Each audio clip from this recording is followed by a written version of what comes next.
Hello बच्चों। तो आज के इस लेक्चर में हम लोग बात करेंगे फैक्टर्स अफेक्टिंग फोटोसिंथेसिस। यानी कि हम लोग ये देखेंगे कि जो फोटोसिंथेसिस होता है वो किन किन फैक्टर्स पे डिपेंड करता है और वो फैक्टर्स को किस तरह से प्रभावित करते हैं, इसके बारे में हम लोग स्टडी करेंगे। तो वो फैक्टर्स हैं लाइट इंटेंसिटी। जैसे कि हम लोग जानते हैं कि जो फोटोसिंथेसिस होता है उसके लिए सूर्य का प्रकाश बहुत ज़्यादा ज़रूरी है। तो जो सूर्य का प्रकाश है, जो लाइट है, उसकी इंटेंसिटी तीव्रता कितनी है। अगर इंटेंसिटी हाई होगा, जितनी अधिक इंटेंसिटी होगी उतनी अच्छी हमारी फोटोसिंथेसिस होगी। अगर लाइट की पर्याप्त मात्रा रहेगा तो भोजन भी पर्याप्त मात्रा में बनेगा। इस प्रकार से हमारा ये भी एक फैक्टर है जो क्या करता है, फोटोसिंथेसिस को अफेक्ट करता है, प्रभावित करता है। अगर लाइट की मात्रा सफिशिएंट रहेगी तो सफिशिएंट मात्रा में क्या होगा, भोजन यानी कि फूड सिंथेसिस होगा। और अगर लाइट की मात्रा कम रहेगी तो फूड का सिंथेसिस बहुत कम होगा।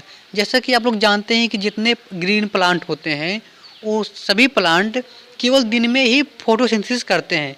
क्यों? क्योंकि दिन में ही हमें सूर्य की प्रकाश मिल पाती है और रात में सूर्य की प्रकाश नहीं मिलती है। इसलिए सभी ग्रीन प्लांट केवल दिन में ही फोटोसिंथेसिस करते हैं, रात में नहीं कर पाते हैं। Concentration of carbon dioxide. तो जैसा हम लोग जानते हैं कि जो प्लांट होते हैं वो अपना भोजन बनाने के लिए कार्बन डाइऑक्साइड को ग्रहण करते हैं, एब्जॉर्ब करते हैं। जैसे लोग कहते हैं ना कि मतलब दिन में जो प्लांट होते हैं ऑक्सीजन निकालते हैं, रात में CO2 निकालते हैं। तो जब प्लांट भोजन बनाते हैं यानी फोटोसिंथेसिस करते हैं तो उस समय वो भी कार्बन डाइऑक्साइड लेते हैं। अगर कार्बन डाइऑक्साइड की मात्रा सफिशिएंट रहेगी तो प्लांट भी बढ़िया से भोजन बनाएंगे। अगर उसकी मात्रा कम होगा तो उनकी भोजन भी अधिक मात्रा में नहीं बन पाएंगे। अगला हमारा फैक्टर है टेम्परेचर। तो टेम्परेचर यदि 25 डिग्री सेल्सियस लेकर 35 डिग्री सेल्सियस के बीच में होता है तो उस बढ़िया मतलब उस मॉडरेट टेम्परेचर में प्लांट्स अच्छे से अपना भोजन तैयार कर लेते हैं, अच्छे से फूड को सिंथेसाइज कर लेते हैं। यदि टेम्परेचर इससे कम होगा या बहुत ज़्यादा अधिक होगा तो इससे उनको थोड़ा भोजन बनाने में थोड़ा दिक्कतें आती हैं, ठीक से अपना भोजन सिंथेसाइज नहीं कर पाते हैं प्लांट। क्योंकि जब अधिक टेम्परेचर होगा तो पत्तियों के जो स्टोमेटा होते हैं यानी पर्णरंध्र होते हैं उससे जल बहुत ज़्यादा निकलते रहते हैं, उन्हें उसका जल बहुत ज़्यादा वाष्पोत्सर्जित होता रहता है। तो जिससे क्या होते हैं, उसको थोड़ा जल की आवश्यकता ज़्यादा पड़ जाती है।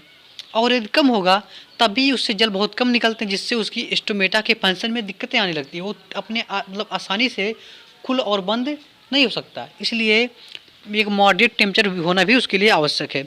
अगला कंडीशन है वाटर। वाटर भी बहुत ज़्यादा ज़रूरी पार्ट है क्योंकि भोजन बनाने के लिए वाटर की आवश्यकता पड़ती ही है।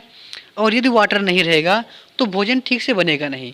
क्योंकि वाटर की अगर कमी हो जाएगी तो पत्तियों की जो स्टोमेटा है और जो उसके गार्ड सेल होते हैं, तो गार्ड सेल में अगर वाटर की कमी हो जाएगी तो वो ठीक से उस फंक्शन नहीं कार्य नहीं कर पाएंगे।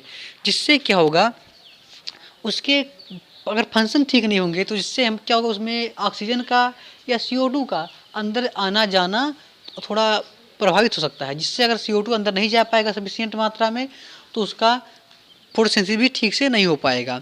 अगला हमारा देखते हैं क्या है, पॉल्यूशन। तो जैसे हम लोग जानते हैं वो पॉल्यूशन इस समय बहुत ज़्यादा मात्रा में हमारे एटमॉस्फेयर में, वो चाहे हम लोग द्वारा क्रिएट किया गया पॉल्यूशन हो या इंडस्ट्रियल पॉल्यूशन हो, कोई भी पॉल्यूशन है तो पॉल्यूशन क्या करेगा, इसके रेट को बहुत ज़्यादा प्रभावित करता है। क्योंकि जब पॉल्यूशन अधिक मात्रा में हो जाएगा तो ये जाके पत्तियों के ऊपर चिपक जाता है। और जब पत्तियों के ऊपर चिपक जाएगा जिससे पत्तियाँ के जो मतलब पोर्स होते हैं, छिद्र होते हैं यानी स्टोमेटा होते हैं, वो बंद हो जाते हैं, ढक जाते हैं।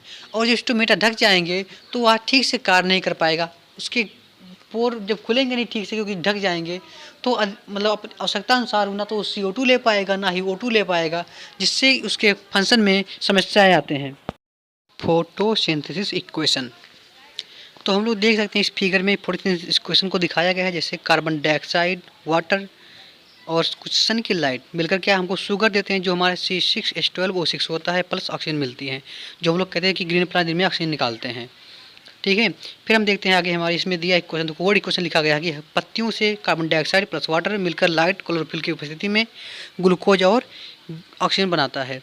नीचे भी उसको हम केमिकल सिम्बॉलिक इक्वेशन लिखा गया है, क्या है 6CO2 plus 6H2O plus light and chlorophyll gives C6H12O6 plus 6O2। ये है आपका फोटोसिंथेसिस इक्वेशन।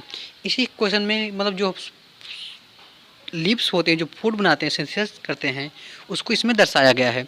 आप देख सकते हैं इसको अच्छे से कि मतलब फूड को किस प्रकार से दर्शाया गया है। जो मतलब पत्तियां हैं, फूड कैसे बनाते हैं, उसमें क्या क्या कंपोनेंट रिक्वायर होते हैं।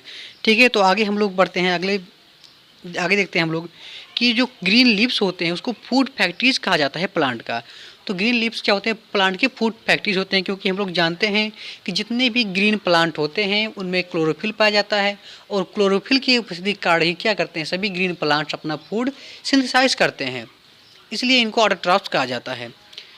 तो सभी प्लांट्स, जितने भी ग्रीन प्लांट्स होते हैं, वो इन क्लोरोफिल की उपस्थिति के कारण क्या करते हैं, अपना फूड सिंथेसाइज करते हैं। क्या होता है कि पत्तियों में ही भोजन बनाया जाता है, और भोजन जो पत्तियों में बनते हैं वो पूरे प्लांट के पार्ट में पहुंचाए जाते हैं, इसलिए प्लांट को फूड फैक्ट्री कहा जाता है। पत्तियां ही मेन होते हैं जो फूड को प्रिपेयर करते हैं। इस आज की वीडियो में इतना ही, देखते